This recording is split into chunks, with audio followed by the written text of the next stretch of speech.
Neonscape is a hack-and-slash combat game made in Unreal Engine by a team of 9 people under the name Kitech Games, published by Odysee Productions.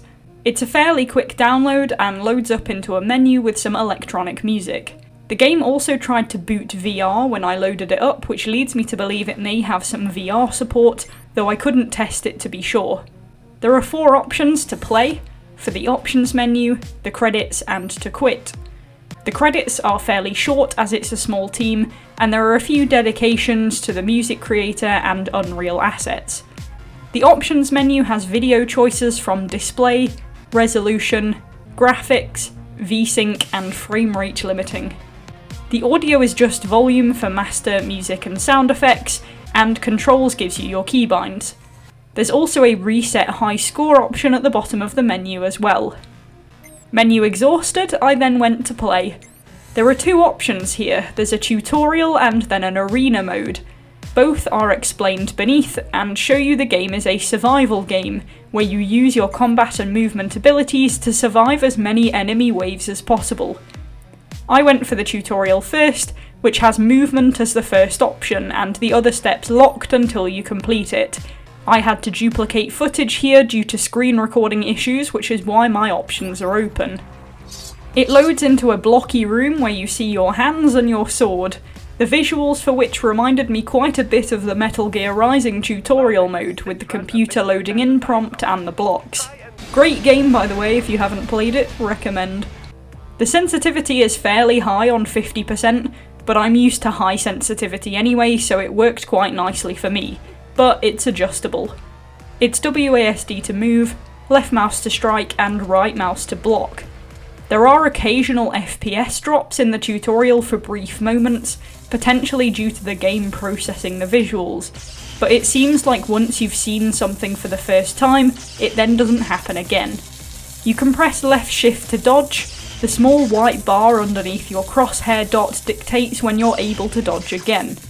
When you use the dodge, it disappears, and only takes a second to come back, so you can use it pretty quickly again. It gets you to avoid electric patches on the floor, which telegraph with blue zones as a practice to use the power. It's spaced to jump, and you can double jump to cover more distance.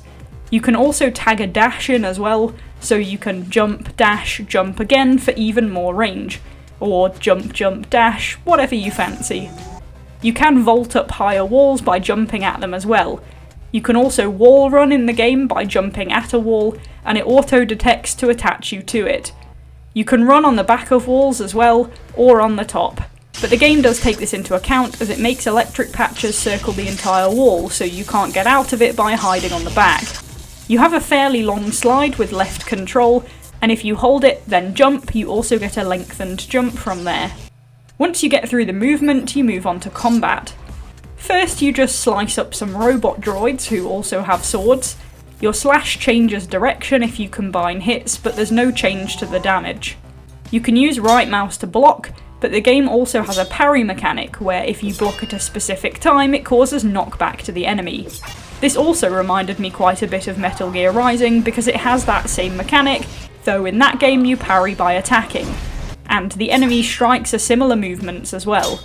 It covers the basics of combat and then moves into the abilities, of which there are 4. The game works on a system of karma, the name it gives to your power gauge. You use karma to execute attacks. In the bottom right you can see the attack you've got selected, and there's a number on the right to show you how many units you have in your gauge, which maxes at 7. Each ability has a hold phase and a deploy phase, called stance and release. The first ability is called Dimension Slash, a wide slash where you sheath your blade and fling it out. You hold Q to sheath and aim. You can do this on the move and can hold as long as you want until you're ready to deploy. Then you release Q to enact. It has a set range but can damage in a fairly big arc, and uses 2 units from your gauge to deploy. Your second ability is Void Rift. It uses 1 unit to deploy and involves holding Q again to bring up the display of a portal that you can teleport to, again with a set range, and when ready to teleport you can click left mouse. You have to move a certain distance away from walls, as the game rejects it if you try to deploy too close to yourself. Again, you can set this up on the move, but it takes a second to kick in, so if you're falling, you have to give yourself enough time not to die. The third ability is called Janky. It takes 3 units as the most expensive ability, and is basically a one-hit kill targeted attack. You press instead of hold Q to charge, and get your target up, and once focused on the right enemy, you press left mouse to release. Unlike the other 2 abilities, you have a time limit to the hold on this one, so if you don't deploy before the timer runs through, you have to press Q again to set up. It doesn't take points off you, you just have to redeploy. The final ability is a heal, named Willpower. It uses 1 unit and is a quick second to bring back a portion of health to the bar in the bottom left. You finish the tutorial with a chance to apply everything you've been taught, which on my first try glitched and didn't acknowledge all my kills, so I had to do it all again, but it didn't take too long. One thing I noticed about the robot enemies in this portion is that they're a bit janky. If they swing an overhand attack at you, they slide across the floor towards you when knelt down, and sometimes they do just slide at you instead of walking. They also take their time to start attacking, so you can stand next to them for quite a while before they actually do something, which can make them fairly easy to deal with. Having graduated training, I then gave a go at Arena. This is the main game mode where you just have to survive as long as possible against the enemies, which spawn continuously. It says to survive enemy waves, but there aren't any distinguished waves per se, the enemies just keep on coming until you die. This is where my criticisms for the game start coming in. From the tutorial I had high spirits for the game, the movement was varied and the combat seemed good and fun. I liked the idea of the limited charges for powers, as you'd have to prioritise which one to use when, or try and save power for healing, determine which ability is best used against which enemies, and so on. The biggest limitation to the main game mode in my opinion is the arena itself. The arena you play in is a circular-ish room with a ramp each side and a strip of wall to run around at the top of the room. Enemies spawn on ground level from each corner of the arena, and there are 2 types of enemy. The robots with swords, and the flying balls that shoot energy balls at you. You start with no power units to deploy, and you gain karma by landing hits and killing enemies to build up your meter so you can deploy powers. The meter does go up passively, but a lot slower than in the tutorial, so you can dodge and wait it out, but it's faster to dip in and try landing some hits. At the beginning you get 1 enemy at a time. It's pretty easy to run over, land a few hits, and then go find the next one. You get points per each kill, and you get point bonuses for the amount of time you survive. It takes exactly 3 hits to kill an orb, and 5 hits to kill a robot. So in terms of racking up kills, it's easier to go for the orbs, but both are workable. Because of this though, when applying abilities, the Janky is better spent on the robots, because instead of 5 hits, they die in 1. If you use this method of running over, slashing 3 or 5 times, rinsing and repeating, adding in a Janky on a robot every now and again, you spend the first 4 minutes or so with only 1 enemy that you run up and slaughter, and there's not really any threat at all. After the 2.5 minute point, the game starts introducing the electric patches from the tutorial, which appear in a couple of combos around the arena, including on the wall run patch, to make you watch your step and keep you on your toes. If you get hit by one, you get stunned and take a small amount of damage. However, this isn't really that critical and very easy to avoid at this point. This is the only change until about 4 to 5 minutes in, where the enemy spawns start coming faster. The rate increases pretty exponentially, until you have 3 to 4 orbs and 3 robots on the field at the same time, and the game tries to keep this exact split and number as best it can. From the point this increase of enemy spawn happens, your Janky essentially becomes useless, because you waste 3 points to jump in and hit 1 robot, then the other 2 slash you from the side whilst the orbs shoot at you. You have to become much more agile and manoeuvrable at this point, which writes that off. However, this doesn't make the Void Rift any more useful than it was when I didn't mention it at all.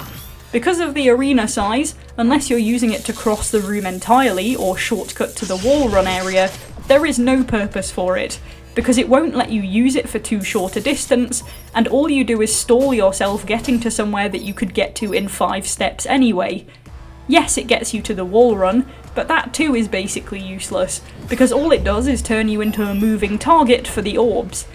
In worst case scenario, you can use it to hide from melee damage as you try to regain karma to heal, but you can't heal whilst wall running, so you have to get down at some point anyway to use it. You can't kill any enemies from up there, so you won't get any points, and it just puts off the inevitable as nothing stops spawning when you go up there. Post 5 minutes, the only useful power is the Dimension Slash, and even that is only half useful because it's only a one-hit kill for the orbs, and only if you're close enough to them. If you hit the robots with it, they usually just tank it. If they're already damaged, they may die, and it does reduce the amount of hits left to kill them, but if you're getting melee overwhelmed, it doesn't always help. You can get nice multi-kill bonuses with it though if you've done enough damage to the robots. Luckily, it's a reasonable price, being 2 units, so you can use it enough for it to be of benefit. I'd much rather have it than not in any case.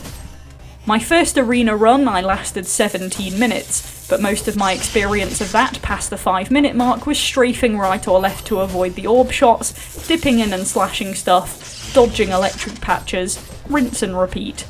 Maybe throw in a heal if something caught me out. You can block orb shots with other enemies by lining up behind them and letting them hit their back, which does nothing to them as far as I could tell, but otherwise you dash to dodge closer to them or go wide and strafe and they always miss. You can parry their blasts, I found out later, but it's not all that feasible, and standing still too long usually gets you hurt. If you need to heal, you can just do laps. The enemies cap at the aforementioned limits, so you never get more than 6 or 7 in the field. And that's where the game's limit is really felt. Without any more enemy variety and having maxed out its spawn rate and environmental hazards so early, anything past the 5-minute point then becomes samey. I only died on my first run because I got stunned and hit by a couple of melee attacks which do more damage than the orb shots, and that was just enough to undo me. On my second run I'd figured all this out and managed to last an hour, and the only reason I died was because I was getting bored and needed it to end at some point, because I could have gone on for ages. I got 1,000 kills and decided to give up. Yes, I got into it for a while, but as soon as I perfected the strafe, dash, jump, heal, Dimension Slash technique, it was pretty samey from there on. On a couple of occasions I managed to kill enough enemies with the slash that I had only a couple of robots, allowing me to actually use the parry mechanic once or twice, but that was rare too. The sum up of the gameplay is that there are a lot of great mechanics that are very irrelevant. The parry is fine for 1-to-1 battles, but when you have 3 melee enemies stood around you at all times, if you parry one you usually just get hit by another, so the better option is to dodge. The slide isn't all that useful, you can get some manoeuvrability across the map with it, but again it's better to strafe. Wall running is not helpful at all other than to delay the inevitable, and neither is the teleport, and the Janky runs out of usefulness about the 5-minute mark. If you're lucky enough later game to land a Dimension Slash that takes out 5 enemies or so, you might be able to use it in a similar style to the beginning, as you run up and murder whatever spawns, but again any break in pace in that technique just causes the spawns to overtake you and you revert back to the Dimension Slash and strafe method again. It's just run, jump, dash, slash, Dimension Slash from that point onwards. I was expecting a much more open arena with different layers, wall runs in some places, something a lot more dynamic.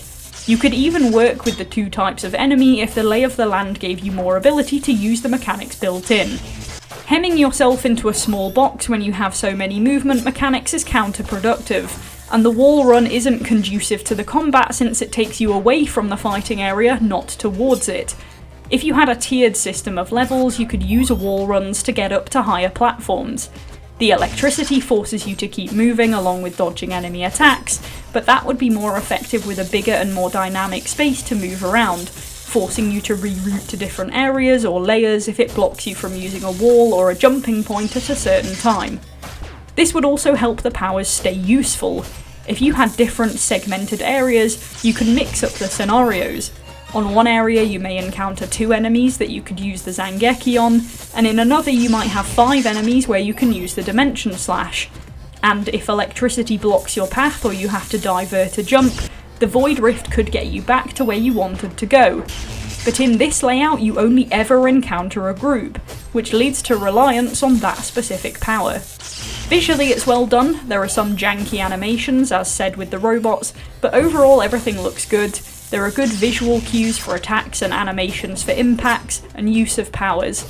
There's also visual cues in the form of a brown bar showing you what direction you're about to get attacked from so you have time to respond. You get audio cues as well for when you're ready to deploy a power, or when you get point bonuses, and when attacks are swung at you or orbs power up for an attack. The sound effects work well for the game and bring the whole atmosphere together, and the music is good to set the pace. Despite me seeing Metal Gear Rising traits in it, it also seems to be inspired by Ghost Runner, a game I haven't yet played but want to at some point. The mechanics and abilities are nice, and on paper they could be a really good combination, but I think they've shot themselves in the foot with the arena design and the pacing of the enemy spawns, because there's no ability for making the abilities useful variably through the combat. If they had actually segmented it into specific waves, that too could have helped, because they then could choose to fire enemies at you one by one, or in a big group to make you vary the powers. They could have made the arena change shape after a certain amount of time even. But it ends up being a bit of a runaround with samey enemies, and flipping between basic attacks, one ability, and healing if needed. And as such, the game only lasts as long as you survive, or as long as your attention span is. Great baseline, but a lot of missed potential in my opinion. For that reason, I'm going to give Neonscape a 6.5 out of 10.